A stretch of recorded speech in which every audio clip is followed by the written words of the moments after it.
Avant de revenir sur ces négociations, on l'a dit, les Libanais ont subi un déluge de feu hier. En revanche, il y a un vrai répit pour la population civile iranienne qui n'a plus été bombardée depuis plus de 24 heures. Écoutez ces quelques réactions recueillies à Téhéran. Je suis vraiment ravi de voir autant de monde dans les rues. Il y a 2 à 3 fois plus de monde que les jours précédents, ce qui me réjouit vraiment. Un cessez-le-feu est une bonne chose, tant qu'il sert les intérêts du peuple iranien. Cependant, nous avons déjà négocié à plusieurs reprises avec les États-Unis sans parvenir à un accord. Si un cessez-le-feu n'est que la poursuite de ces négociations infructueuses, alors il n'a aucun sens. Mais nous devons poursuivre les négociations afin que la partie adverse comprenne les exigences spécifiques de l'Iran.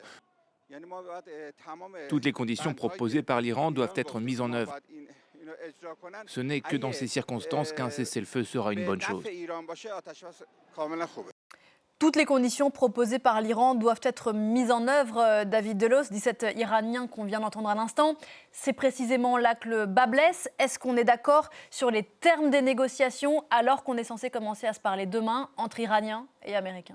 On sort les muscles de chaque côté de la barrière. Washington dit avoir remporté une grande victoire.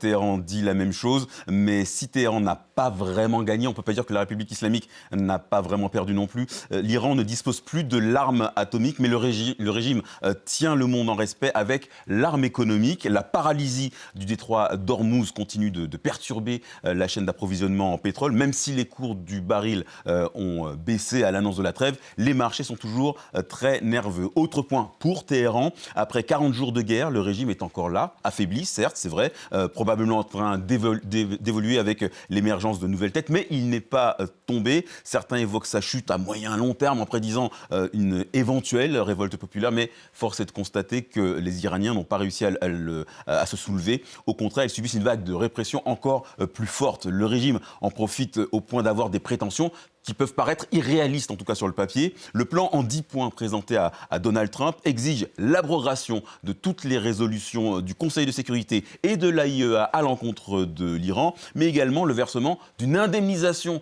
pour les dommages causés pendant la guerre et l'acceptation de l'enrichissement d'uranium. Forcément, ça va être inacceptable pour Washington. Le nucléaire, c'était justement une des justifications de cette guerre. Les 440 kilos d'uranium enrichi que possède l'Iran seraient enfouis près d'Ispahan, sous 200 mètres de roche. Le programme est donc à l'arrêt. Et ça peut être vu comme une victoire pour Israël et pour les États-Unis.